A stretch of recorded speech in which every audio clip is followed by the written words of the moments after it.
Boa noite, irmãos, a todos que estão aí em casa. Nós iremos iniciar o nosso culto, dando louvor ao nosso Deus, e vamos cantar o hino Mensageiro. Cante aí da sua casa, aonde você estiver, pare agora e vamos louvar ao nosso Deus junto conosco.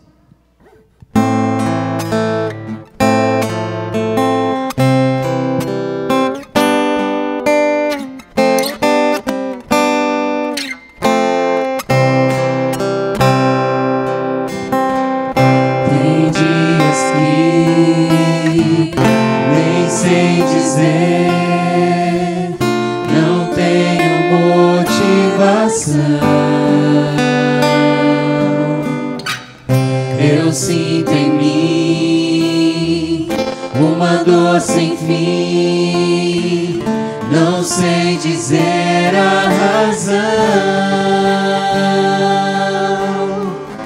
Consigo ainda, Jesus, buscar os meus joelhos dobrar, orar perante Deus, menina, chorar e abrir o meu coração, e abrir o meu coração.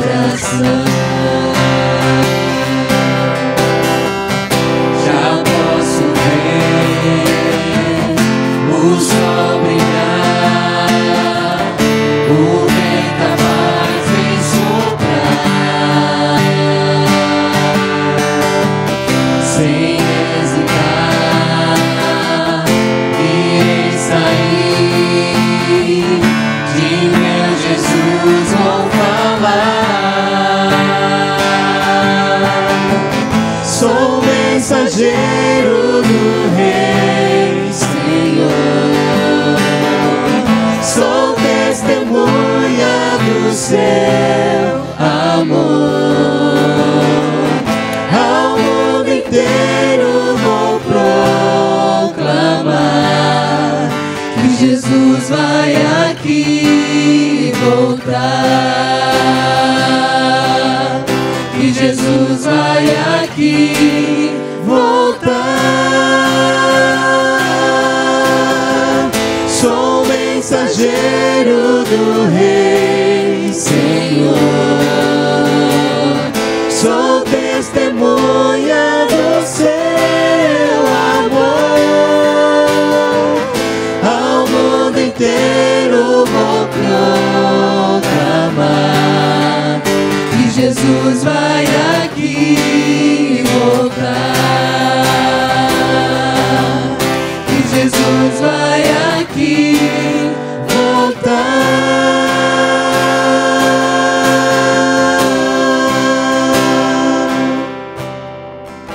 Amém? Agora iremos cantar Tudo por Ele.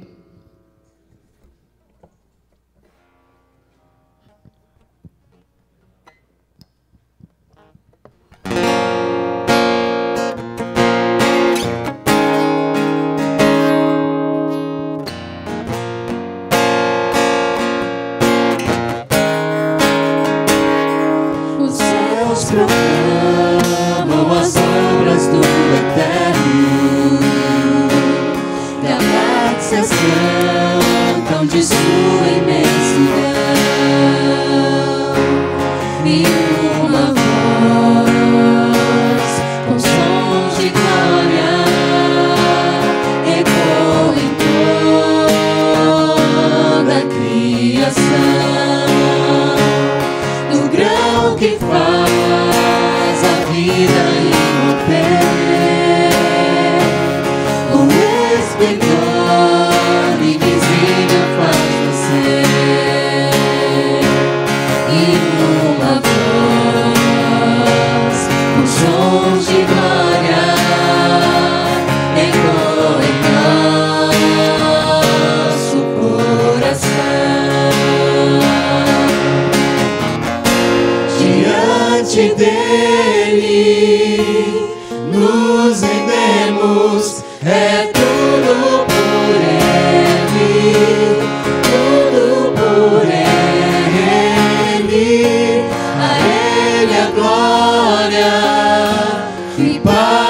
sempre. É tudo por Ele, tudo por Ele.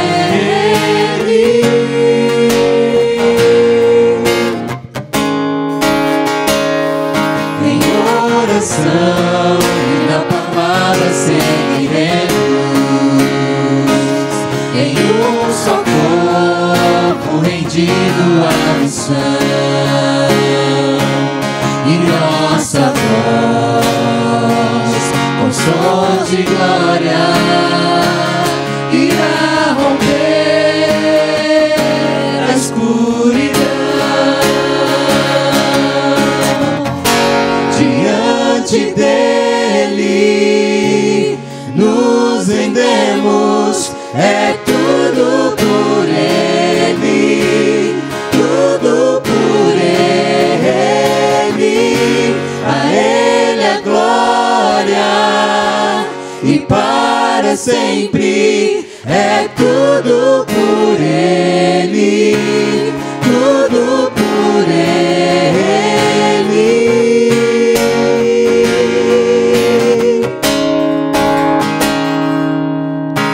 A ele a honra, a glória e o louvor, que o reino seja em nós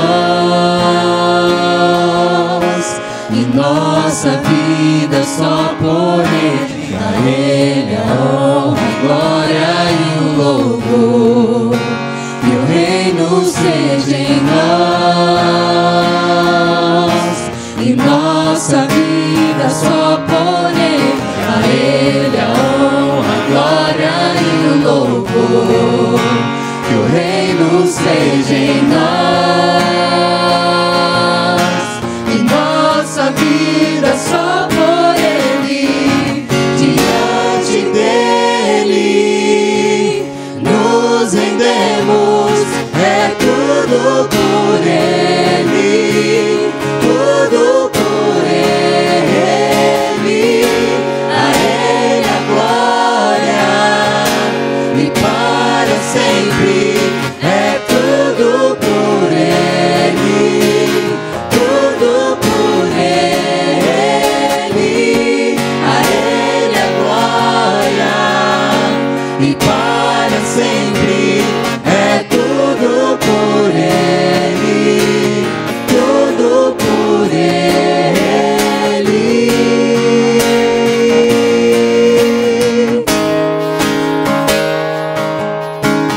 A ele a honra, a glória e o louvor, que o reino seja em nós e nossa vida só por ele. Amém. Vamos falar com o nosso Deus? Senhor nosso Pai, muito obrigada pela oportunidade de louvarmos a Ti. Mesmo nós sendo pecadores, o Senhor nos ama. Muito obrigada, Jesus, por tudo. Abençoe cada família que está assistindo essa live, que através da Sua palavra, cada pessoa possa ser abençoada por Ti. Perdoe os nossos pecados, em nome de Jesus. Amém. Olá, família muito amada de Deus, que se reúne nos lares. Muito boa noite, feliz semana. Começamos mais uma semana na presença do nosso Deus, isso é muito bom. Como é que está aí na sua casa? Como é que está a sua família? Como vão as coisas?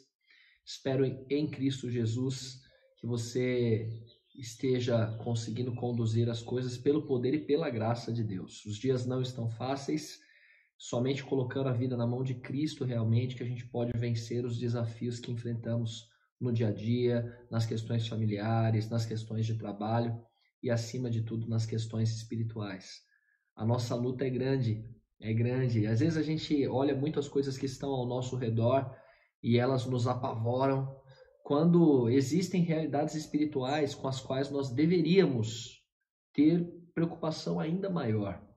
A Bíblia diz que nossa luta não é contra carne e sangue, mas sim contra os principados, os dominadores das regiões das trevas deste mundo mal. Está falando a respeito de o diabo e os seus anjos que fazem tudo para acabar conosco.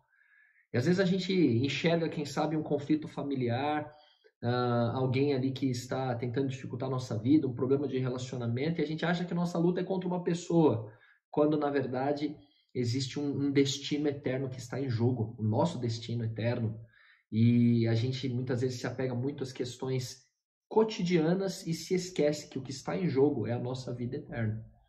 Mas ao passo que existe um inimigo que quer nos destruir todos os dias, existe um Deus grandioso, poderoso, soberano, muito maior, que cuida de nós, que está ao seu lado, que está ao meu lado e que vai nos dar a vitória em Cristo Jesus. Por isso que a gente não pode soltar da mão deste maravilhoso Deus. E por isso é muito bom a gente buscá-lo logo no começo de mais uma semana. E nós damos sequência hoje à nossa série a respeito do livro do profeta Daniel. Daniel é um livro que você precisa conhecer. E nós chegamos agora a um estudo que eu queria chamar muito a sua atenção logo de cara, logo de início, para o seguinte detalhe. Talvez algumas pessoas assistirão este estudo e pararão de assistir essa série. É isso mesmo que eu estou dizendo.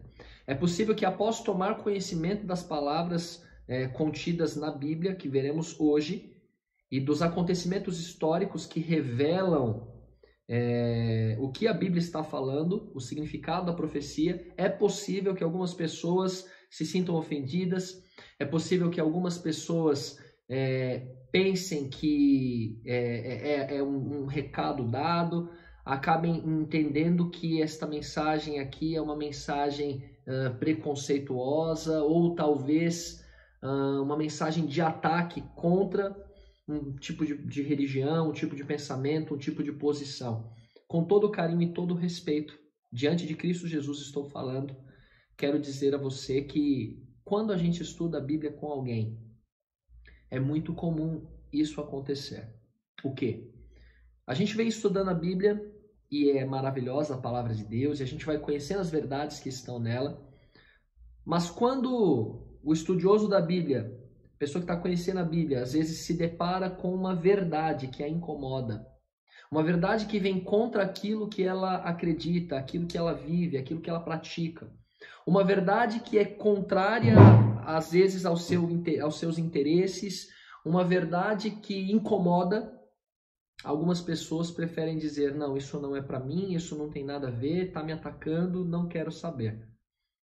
Você deve se lembrar da experiência do profeta Balaão, na qual uma jumenta falou com ele, um animal falou com ele, Deus usou. Por isso não fique com raiva de mim. Deus ele usa quem ele quiser, a hora que ele quiser, do jeito que ele quiser. Mas chamo você a orarmos, pedirmos a direção do Espírito Santo de Deus, para que ele lhe mostre a palavra de Deus, para que ele nos mostre a palavra de Deus. E se a gente entender que é palavra de Deus, que Deus nos dê forças para tomarmos decisões importantes, como eu tive que tomar alguns anos atrás ao tomar conhecimento dessas verdades.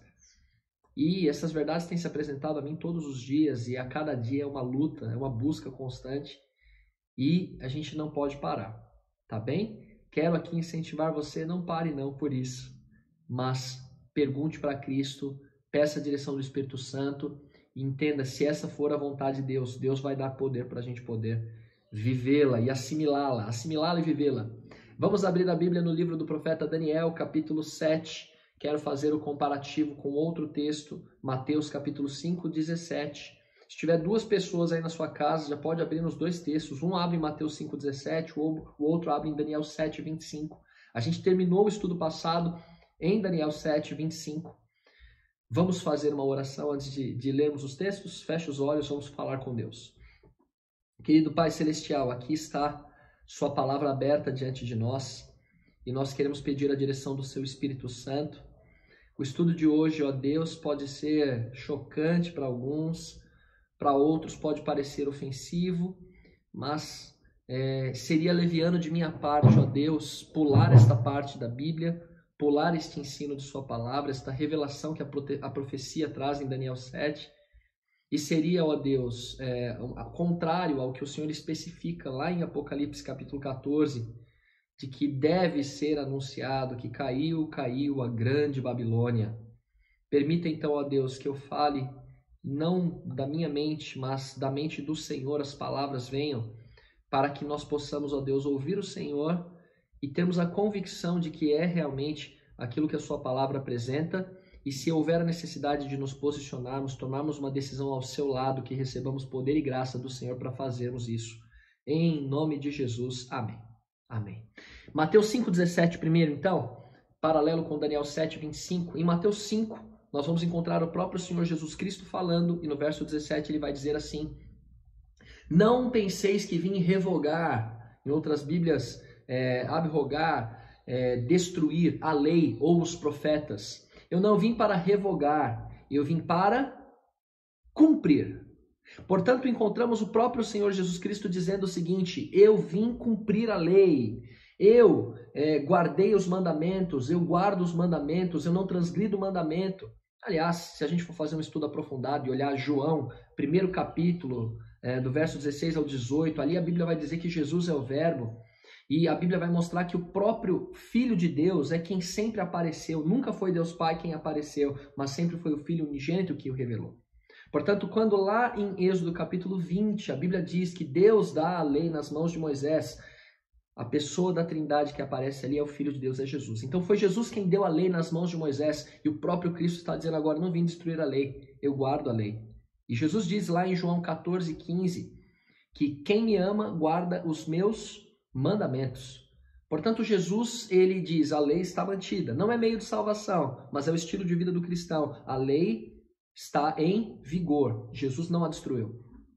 Mas em Daniel capítulo 7, 25, foi profetizado o seguinte: proferirá palavras contra o Altíssimo, magoará os santos do Altíssimo e cuidará em mudar os tempos e a lei. Ora, vimos no estudo anterior o surgimento de um poder que a Bíblia designou como chifre pequeno, em Daniel capítulo 7, verso 25.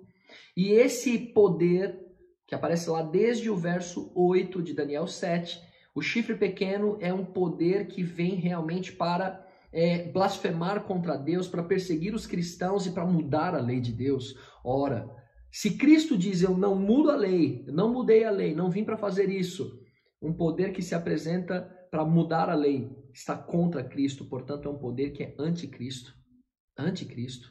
Agora, é muito importante sabermos quem é o chifre pequeno, quem é o sujeito dessa frase, porque se nós descobrirmos quem é o chifre pequeno, queridos, saberemos quem é o poder que apareceria na história e que intentaria mudar a lei de Deus.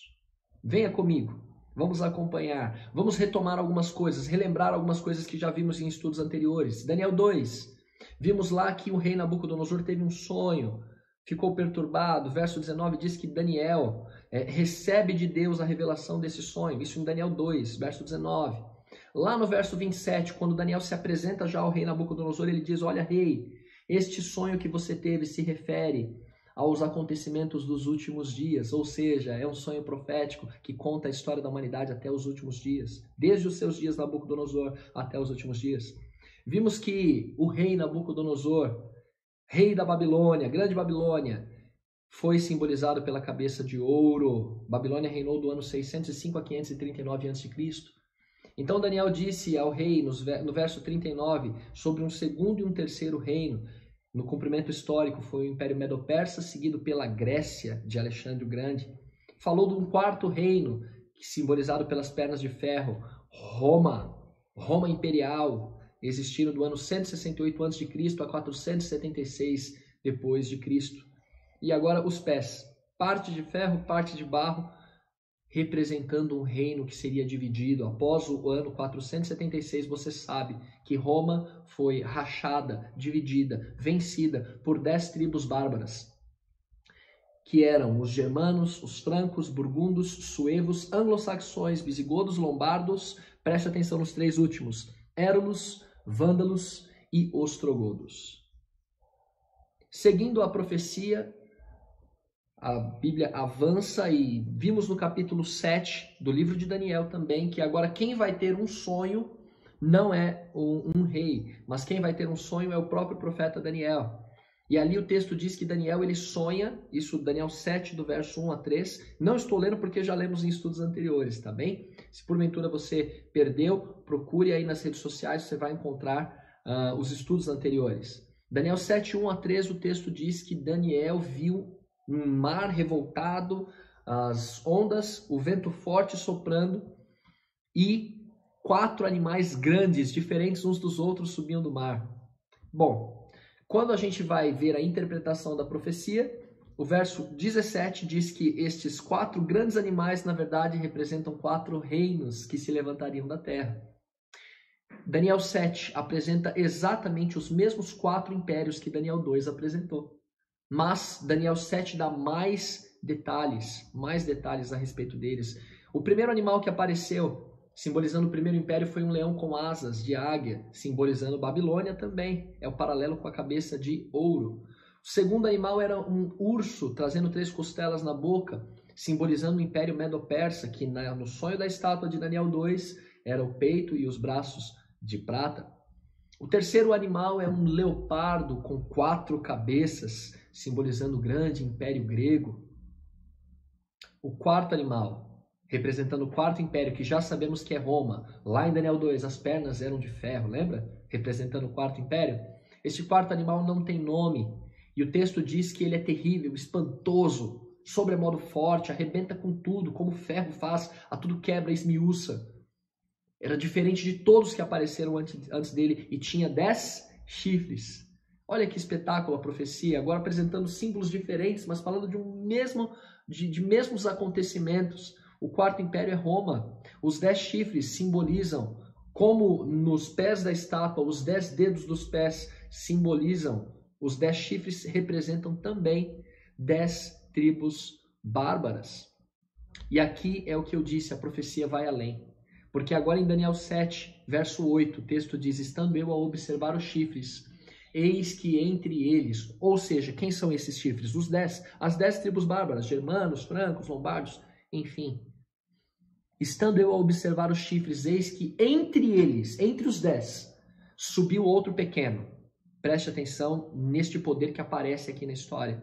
Diante do qual 3 dos primeiros foram arrancados. Preste atenção nesse detalhe. Lembra que eu falei para você prestar atenção nos Érulos, Vândalos e Ostrogodos?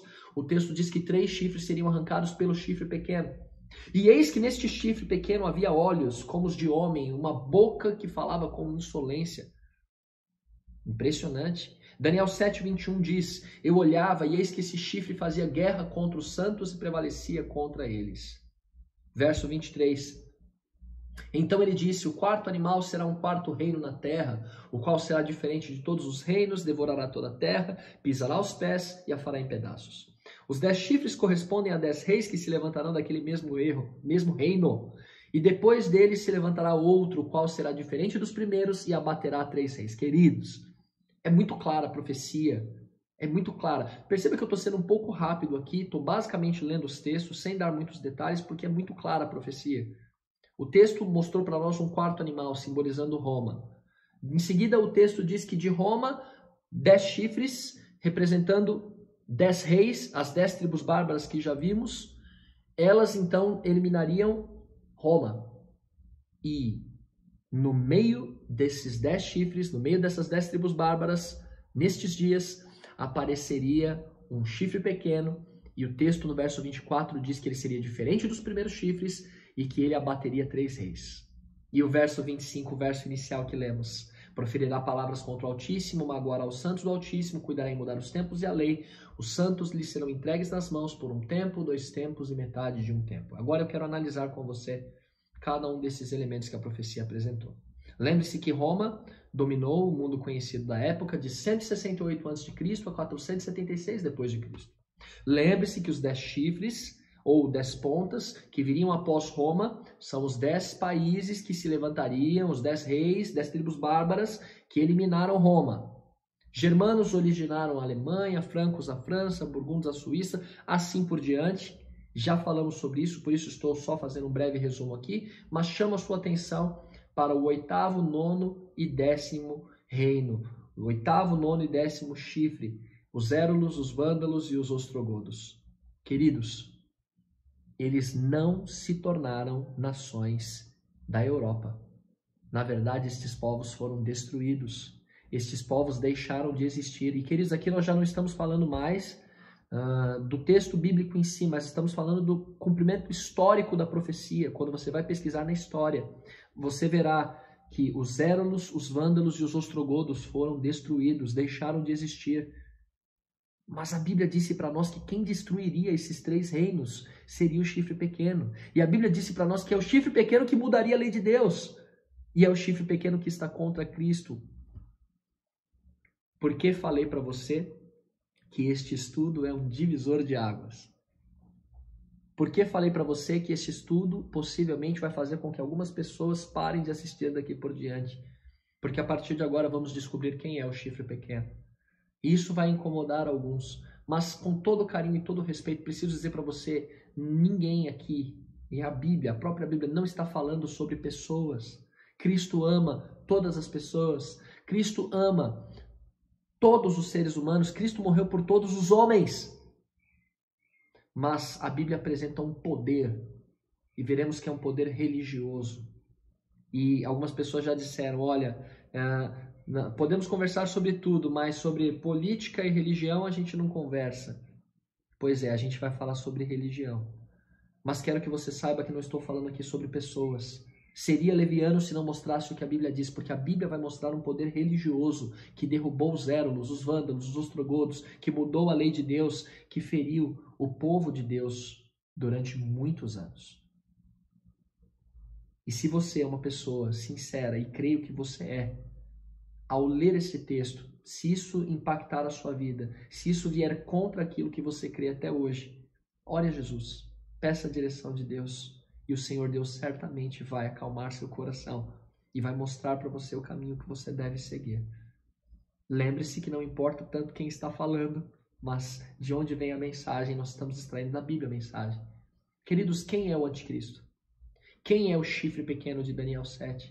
Pelas evidências bíblicas, já vimos que é o mesmo poder que eliminaria os Érulos, os Vândalos e os Ostrogodos. É o mesmo poder que mudou os tempos e a lei, e também é o mesmo poder que fez guerra contra os santos.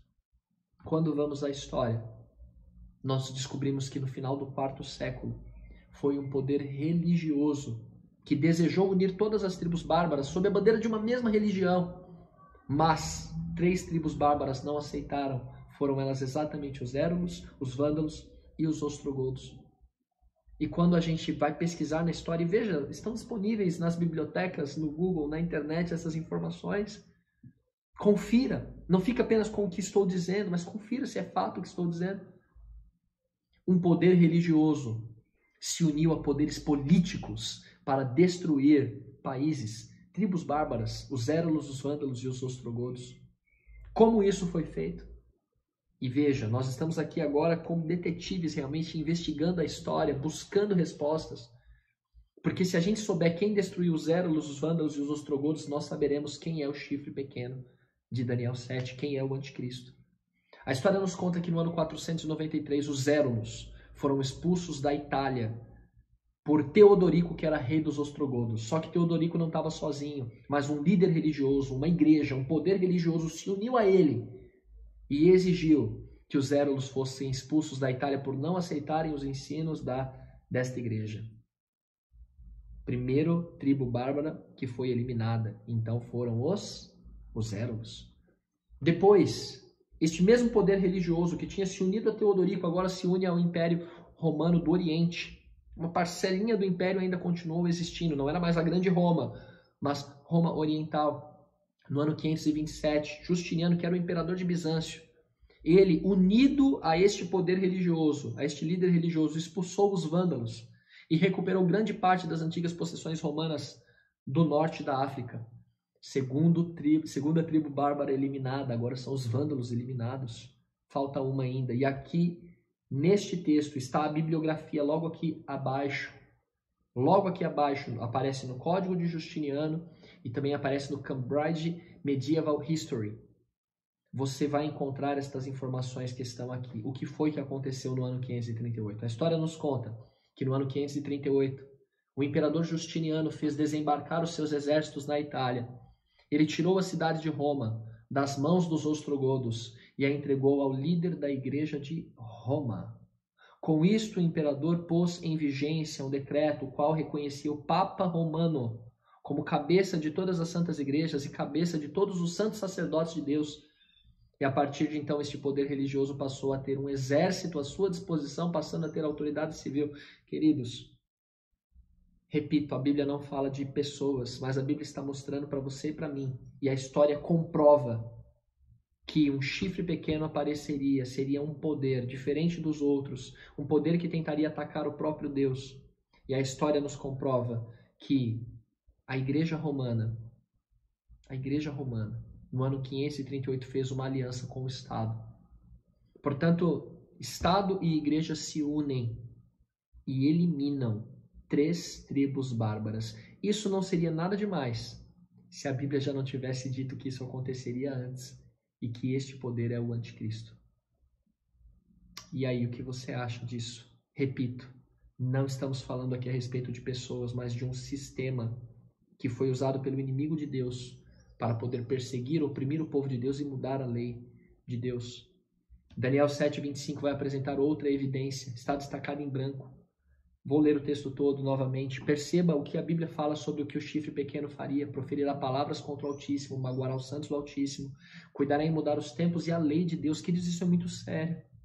Os santos lhes serão entregues nas mãos por 1 tempo, 2 tempos e metade de 1 tempo. E aqui, se você não acredita na Bíblia, por favor, não desligue esse vídeo. Preste atenção até o final. A Bíblia está dizendo que este poder que faria todas essas coisas, que agiria intensamente contra Cristo, contra os filhos de Deus, mudando a lei de Deus, perseguindo os filhos de Deus, proferindo palavras contra Deus, este poder faria isso por 1 tempo, 2 tempos e metade de 1 tempo. O que é 1 tempo, 2 tempos e metade de 1 tempo? Primeiro, o que é tempo quando aparece em profecia? Estamos buscando na Bíblia a resposta. Daniel 11:13 diz para nós: porque o rei do norte tornará e porá em campo multidão maior do que a primeira. E ao cabo de tempos, isto é de anos. Ficamos por aqui no texto.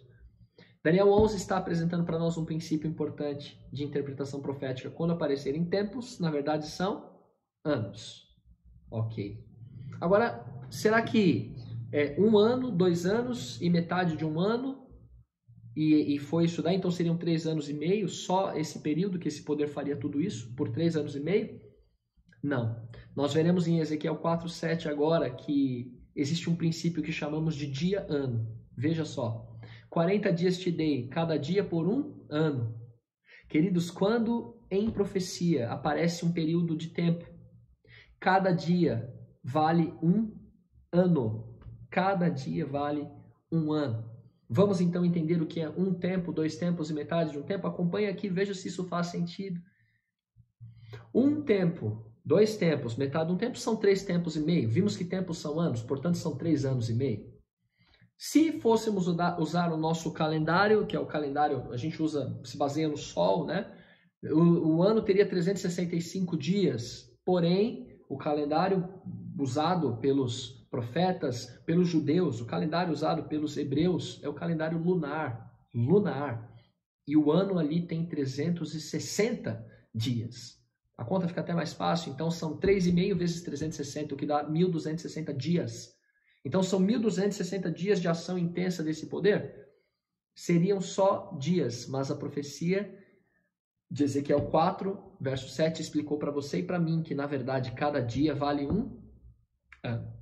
Portanto, 1.260 anos proféticos é o período de tempo representado por 1 tempo, 2 tempos e metade de 1 tempo. Até aqui você pode estar pensando assim, é balela, está dobrando o texto, está fazendo malabarismo para chegar a esse resultado, mas não desliga ainda, calma, grava aí, 1.260 anos proféticos, porque a Bíblia vai repetir esse período em outro lugar, em outros lugares, mais de uma vez, para isso ficar bem claro para nós e não restar dúvida. Quero que você pule comigo agora um pouco para Apocalipse 13. Isso é sério. Porque Apocalipse 13 vai apresentar para nós uma besta. Vi emergir do mar uma besta. Só lembrando, o que são águas em profecia? O que é mar em profecia? Apocalipse 17:15 responde para nós: falou-me ainda, as águas que viste, onde a meretriz está assentada, são povos, multidões, nações e línguas. Portanto, quando a água aparece em profecia, quando o mar aparece, representa muita gente, muitos povos. E o que animal, o que besta simboliza em profecia? Lembrando aqui que besta não é besta de ser besta, né? Nem aquele carro besta que existia antes, mas besta é sinônimo da palavra animal. Então, quando você chama alguém de besta, você está falando assim, seu animal. É isso que a gente acaba falando às vezes um para o outro, né? Mas besta, Apocalipse 7, 17 e 23 diz para nós que quando um animal aparece em profecia, lembre-se dos 4 animais de Daniel 7, eles representam reinos. Portanto, besta representa um poder ou um reino. Então, quando a Bíblia fala em Apocalipse 13, vi emergir do mar uma besta, está dizendo o quê? Vi emergir do meio de muitos povos um poder, um governo, um reino. Impressionante. É muito gostoso a gente estudar a Bíblia, não é verdade? E conhecer o significado profético. Por que estou mostrando isso para você? Porque agora veremos o que Apocalipse fala a respeito da ação do anticristo. Daniel 2 falou, Daniel 7 ampliou, Apocalipse 13 vai ampliar mais ainda e vai falar do mesmo poder. Veja o que fala aqui em Apocalipse 13, versos 5, 6 e 7. Presta atenção nestas palavras, por favor. Está falando da besta que emergiu do mar, que João viu. Um poder aparecendo no meio de muitos povos. Que poder é esse? Foi-lhe dada uma boca que proferia arrogâncias e blasfêmias. E a autoridade para agir quanto tempo? 42 meses. E abriu a boca em blasfêmias contra Deus, para lhe difamar o nome, difamar o tabernáculo, a saber os que habitam no céu. Foi-lhe dado também que pelejasse contra os santos e os vencesse. Deu-se-lhe ainda autoridade sobre cada tribo, povo, língua e nação. Queridos, estas palavras nos lembram alguma coisa? Lembra você de alguma coisa? Essas palavras apareceram já nesse estudo, algo bastante semelhante a elas? Dá uma olhadinha de novo aqui, ó. Será que tem semelhança entre Daniel 7, 25 e Apocalipse 13, 5 a 7? Proferia arrogâncias. O texto diz que teria autoridade para agir 42 meses, blasfemaria contra Deus, pelejaria contra os santos. Olha só o que diz Daniel 7, 25. Proferirá palavras contra o Altíssimo, magoará os santos do Altíssimo, cuidará em mudar os tempos e a lei. Os santos lhe serão entregues nas mãos por 1 tempo, 2 tempos e metade de 1 tempo. E se eu afirmar para você aqui que o mesmo chifre pequeno, o mesmo poder representado pelo chifre pequeno, está sendo representado agora em Apocalipse 13 pela besta que emerge do mar? Pois é isso mesmo. Besta que emerge do mar e chifre pequeno são o mesmo poder. Isso é sério. Por quê? Porque Apocalipse 13 vai falar para nós sobre a imposição da marca da besta. E a marca da besta vai ser imposta muito provavelmente nos nossos dias. Pouco antes da volta de Cristo. Aliás, o mundo já se encaminha para isso. E vai ficar para um outro estudo. O que é a marca da besta? Que marca é essa? Como que ela é? Só dou uma dica para você. Apocalipse 7 fala sobre a marca de Deus, o selo de Deus. Descubra qual é o selo de Deus e você vai saber qual é a marca da besta. Mas fato é que nós já estamos descobrindo aqui qual é o poder. Qual é o poder que vai impor a marca da besta? Que poder é esse? É o mesmo poder lá de Daniel 7, 25. É o mesmo chifre pequeno de Daniel 7. Olha só. Sabe quanto é 42 meses? Quantos dias dá 42 meses? Faz a conta rápida aí. 42 vezes 30. 42 vezes 30 dá 1.260 dias, queridos.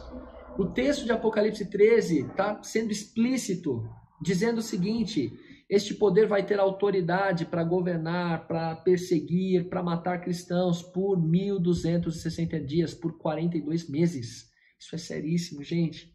Queridos, resta alguma dúvida de que o mesmo poder que aparece em Apocalipse 13 é o poder que aparece lá em Daniel 7, 25? A Bíblia está falando de um jeito diferente aqui. Quanto é 1 tempo, 2 tempos e metade de 1 tempo? Nós fizemos o cálculo e deu 1.260 dias. Aqui está falando 42 meses, também dá 1.260 dias, que são 1.260 anos proféticos.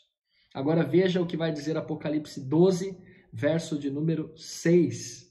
A mulher, porém, fugiu para o deserto, onde lhe havia Deus preparado lugar para que nele a sustentem durante 1.260 dias. Agora que o Apocalipse escancarou, né? Queridos, 3 vezes a Bíblia está falando sobre o mesmo período de tempo de ação do anticristo. 1 tempo, 2 tempos e metade de 1 tempo. 1260 dias, 42 meses. Deus só está faltando desenhar para você e para mim que poder é esse. Agora a pergunta é, que poder durante 1260 dias faria todas essas coisas? Durante 1260 anos, perseguiria cristãos, mudaria a lei de Deus, blasfemaria contra Deus. Só para fixar a ideia aqui na mente, está em amarelo bem grande aqui. O chifre pequeno de Daniel 7 é o mesmo poder que é a besta que emerge do mar, que aparece em Apocalipse 13, e é o mesmo poder que é o anticristo, que está contra Cristo. Agora, quando a gente vai à história, e você pode pesquisar aí, você tem intelecto para isso e tem condições para fazê-lo, qual é o único período da história no qual um poder religioso perseguiu os cristãos e mudou a lei de Deus, e esse período durou exatamente 1260 anos? Foi o período que a Igreja Católica Apostólica Romana recebeu autoridade civil para poder perseguir e matar cristãos. Pois é. No ano 538, já vimos essa informação, Justiniano deu poder para o Papa, para que ele tivesse um exército à sua disposição e fizesse o que quisesse. E foi somente no ano de 1798. Agora só já faz a conta aí. Quanto é 1798 menos 538? E pasme, 1260 anos. Exatos. Querido, não tinha como um homem adivinhar isso, não tinha como alguém inventar isso. A Bíblia previu, Deus anteviu, Deus antecipou, Deus revelou para você e para mim o tempo de ação que a Igreja Católica perseguiria os cristãos, mudaria a lei de Deus e blasfemaria contra ele. 1260 anos. Por quê? Isso começou em 538, com o decreto de Justiniano, e terminou em 1798, quando o general Berthier, que era dos exércitos de Napoleão Bonaparte, famoso, ele anulou o código de Justiniano, porque ele entrou em Roma, invadiu Roma, prendeu o Papa. A história conta que ele deu um soco no rosto do Papa, um murro no Papa, levou ele preso para a França e ali ele morreu. Pois é, queridos, a profecia se cumpriu cabalmente, 1260 anos. Apocalipse 13, versos 3 e 10, o texto já havia antevisto isso, a profecia já havia predito isso. Vi uma de suas cabeças como ferida de morte. A Bíblia disse que a Igreja Católica Apostólica Romana sofreria este golpe. O general Berthier, Napoleão Bonaparte, estes que estavam contra Roma neste período, desapropriaram o poder religioso, o poder católico romano, dos 5 estados que tinha na Itália e tirou-lhe os poderes temporais. E o Papa, como falei, foi levado para a França e ali foi preso. Mas Apocalipse 13:3 termina dizendo: mas esta ferida mortal foi curada, e toda a terra se maravilhou seguindo a besta, seguindo de novo esse poder. A Bíblia profetizou que este poder teria esta ferida curada. Apesar deste golpe que a Igreja Católica levou, depois de um tempo ela se levantaria. E a gente vai ver na história esta profecia se cumprindo mais uma vez. Mais uma vez a profecia se cumprindo como Deus antecipou. Foi no ano de 1929 que Benito Mussolini assinou uma concordata com a Igreja Católica, dando-lhe 44 hectares que hoje constituem um Estado, o Vaticano. E assim foi curada a ferida mortal. Para a gente terminar aqui, gostaria de pedir que você identificasse por você mesmo em que cenário se levantaria o anticristo. Agora chamo você para ler o que está em 2 Tessalonicenses 2, 3 a 4. Ninguém de modo nenhum vos engane, porque isto não acontecerá sem que primeiro venha a apostasia e seja revelado o homem da iniquidade, o filho da perdição. Esse texto está falando abertamente sobre o anticristo. E o que ele vai fazer? Verso 4 vai dizer: o qual se opõe, se levanta contra tudo que se chama Deus ou é objeto de culto, a ponto de assentar-se no santuário de Deus, ostentando-se como se fosse o próprio Deus. Está claro aqui que o anticristo aparece no cenário religioso. Não é um ator, não é um cantor, mas é um sistema religioso que se coloca no lugar de Deus. Agora, o que é se colocar no lugar de Deus? E por que Daniel 7 e por que Apocalipse 13 repetiu várias vezes que esse poder blasfemaria contra Deus. Sabe por quê? Porque blasfêmia é alguém querer se colocar no lugar de Deus. Blasfêmia é quando alguém faz coisas que só Deus... Quando alguém diz que é capaz de fazer coisas que só Deus pode fazer. Por exemplo, Marcos 2,7. A gente encontra ali Jesus perdoando pecados. E os homens dizem que isso é uma blasfêmia. E seria se Jesus não fosse Deus. Portanto, quando um líder religioso perdoa pecados, ouve confissões, isso é blasfêmia. Só Deus perdoa pecados. Não tem como eu dizer para uma pessoa, estão perdoados os seus pecados. Só Cristo teve autoridade para isso, porque Ele é Deus e só Deus pode perdoar pecados. Qualquer um que faça isso está blasfemando contra Deus. Atos 25, 26 e Apocalipse, capítulo 22, 8 e 9, dizem para nós o seguinte: aconteceu que indo Pedro a entrar, lhe saiu Cornélio ao encontro e prostrando-se-lhe aos pés o adorou. Pedro falou o seguinte: se levanta, também sou homem. Pedro nunca aceitou que um homem se ajoelhasse diante dele. Blasfêmia seria só diante de Deus, só Deus pode receber a adoração. E Apocalipse 22, 8 e 9, quando João termina de ter a visão do Apocalipse, ele quer se ajoelhar diante do anjo que estava acompanhando ele, e o anjo fala: para com isso, não façam uma coisa dessas, eu sou servo igual a você. Adore a Deus, só se ajoelhe diante de Deus. Pedro não aceita adoração, o anjo não aceita adoração, mas existem muitos líderes religiosos hoje que quando viajam aí, chegam nos países, as pessoas se jogam aos seus pés, se ajoelham e eles aceitam a adoração. Isso é blasfêmia. Mateus 23, verso 9, Jesus disse que o único que tem que ser chamado de pai no sentido espiritual é Deus. Sabe o significado da palavra padre? Pai. Sabe o significado da palavra papa? Papai. Mas que ofensa é essa que eu estou trazendo aqui, queridos? Não é. Não estou falando de pessoas, estou falando de um sistema que a Bíblia anteviu que surgiria e que se colocaria no lugar de Deus. Jesus disse que isso não pode acontecer. E por fim, Efésios 5, 23, Jesus diz assim, aliás, sobre Cristo é dito o seguinte, Paulo que escreveu Efésios 5, 23, porque o marido é o cabeça da mulher, como também Cristo é o cabeça da igreja, sendo este mesmo o salvador do corpo. Só Jesus é o cabeça da igreja, mas tem um líder religioso que diz que ele é o cabeça da igreja. E isso é blasfêmia. Isso é blasfêmia. Eu quero terminar chamando você para ler comigo Apocalipse 17, verso 5, porque diz assim, na sua fronte achava-se escrito um nome, um mistério, Babilônia, a grande, a mãe das prostitutas, das meretrizes e das abominações da terra. Queridos, Apocalipse apresenta de uma outra forma este mesmo poder e chama de grande Babilônia.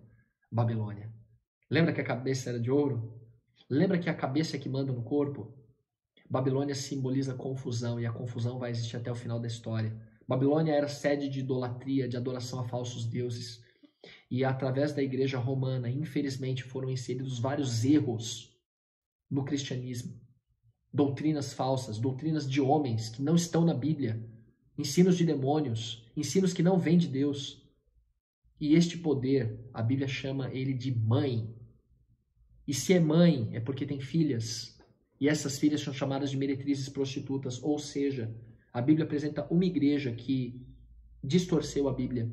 E diz que qualquer outra igreja que siga os ensinos distorcidos também é uma prostituta e é filha desta igreja mãe. Com todo carinho e todo respeito agora, preciso dizer a você o seguinte, foi a igreja romana que mudou o dia de guarda do sábado para o domingo, como a Bíblia disse que mudaria os tempos e a lei de Deus. Pois é. E hoje as igrejas evangélicas, as igrejas cristãs seguem o mesmo princípio, a mesma tradição que não é bíblica. Procure na Bíblia um único texto que diga que o dia de guarda não é mais o sábado e é o domingo, e eu te dou R$1.000. Nunca vou te dar R$1.000 porque não existe esse texto na Bíblia. Pergunte ao seu pastor, pergunte ao seu líder religioso, pergunte ao padre, qual é o texto da Bíblia que diz que o dia de guarda foi mudado do sábado para o domingo, e não existe esse texto. Sabe por quê? Porque foram homens que alteraram e fizeram isso durante os 1260 anos. Pois é. Agora, pesquise aí, na Folha Online, do dia 19 de abril de 2005, foi feita uma declaração pelo Papa Romano, e ele disse o seguinte, a Igreja Católica é a mãe de todas as igrejas cristãs, por isso outras igrejas não devem ser consideradas irmãs da Igreja Católica. Isso é sério. A Bíblia diz que Babilônia é a mãe das meretrizes. E o próprio líder religioso reconhece isso. Apocalipse 14, 8 a 11 diz que quem permanecer do lado do erro, também esse beberá do vinho da cólera de Deus, preparado sem mistura, do cálice da sua ira, e será atormentado com fogo e enxofre, diante dos santos anjos e na presença do Cordeiro. Qual é o apelo de Deus para você e para mim nessa noite? Queridos, Apocalipse 18, 4 tem um chamado para você e para mim. Você que talvez até hoje acreditava em uma coisa, você que até hoje recebeu, quem sabe, dos seus pais um ensino, você que até hoje talvez estava achando que estava indo por um caminho certo, estava seguindo o que Deus diz, mas hoje se depara com a verdade bíblica. Deus diz para você o seguinte: ouvi outra voz do céu dizendo: retirai-vos dela. Dela o quê? Da grande Babilônia. Retirai-vos dela, sai dela, povo meu. Você é filho de Deus, você faz parte do povo de Deus. E Deus está dizendo para você: não seja cúmplice em seus pecados, para você não participar dos seus flagelos. O chamado de Deus é muito claro: saia do engano, saia do erro. Queridos, nós não somos uma porta que não muda. Nós temos intelecto, nós estamos ouvindo a palavra de Deus e Deus está falando com você e comigo. Apocalipse 14, 12 diz: aqui está a perseverança dos santos, os que guardam os mandamentos de Deus e a fé em Jesus. Povo de Deus guarda os mandamentos de Deus, como estão na Bíblia, e tem fé em Jesus. Não segue ensino de homens, como diz Atos 5:29. Então Pedro e os demais apóstolos afirmaram: antes importa obedecer a Deus do que aos homens. Por que essa pregação está chegando até você hoje? Sabe por quê? Porque você é um filho, porque você é uma filha muito amado, muito amada de Deus. E o Senhor Deus, o Senhor Jesus Cristo, está prestes a voltar. E antes da volta de Jesus, Deus está chamando seus filhos sinceros para que se unam à verdade da palavra dele e abandonem os ensinos de homens. Não estou falando aqui para você maltratar pessoas, começar agora a apontar o dedo. Queridos, Deus tem os seus filhos sinceros em todos os lugares. Mas hoje Deus está abrindo nossos olhos para a verdade da palavra dele, de que toda adoração deve ser dada unicamente a Deus e que há um inimigo que odeia a lei de Deus, que odeia o povo de Deus e que quer a adoração para si. E Deus está chamando você e eu nesta noite para a gente se comprometer com Ele, inteiramente com Ele. Por isso, em nome de Jesus, se hoje você está ouvindo Cristo falando com você, ore a Ele, entregue-se a Ele plenamente, peça sabedoria para que você possa se unir ao povo que acredita no que a Bíblia diz, aqueles que guardam os mandamentos de Deus e têm a fé em Jesus. Vamos orar juntos? Grande Deus e Pai, quanta coisa estudamos nessa noite. Que verdade poderosa é essa, Senhor, que vem para libertar-nos de tradições, libertar-nos de enganos, libertar-nos de ensinos de homens e de demônios, libertar-nos, ó Deus, dos perigos que existem em seguirmos falsas doutrinas e conhecermos verdadeiramente o que o Senhor tem para nós, que é vida eterna em Cristo Jesus, uma vida leve, plena, feliz. Por favor, Senhor, venha trazer a nós paz ao coração, convicção da sua palavra e força para vivê-la. Ajuda meu irmão, ajuda minha irmã, me ajude, por favor, para que possamos seguir toda a sua vontade e nos comprometermos com o Senhor até o dia da sua volta, em nome de Jesus. Amém.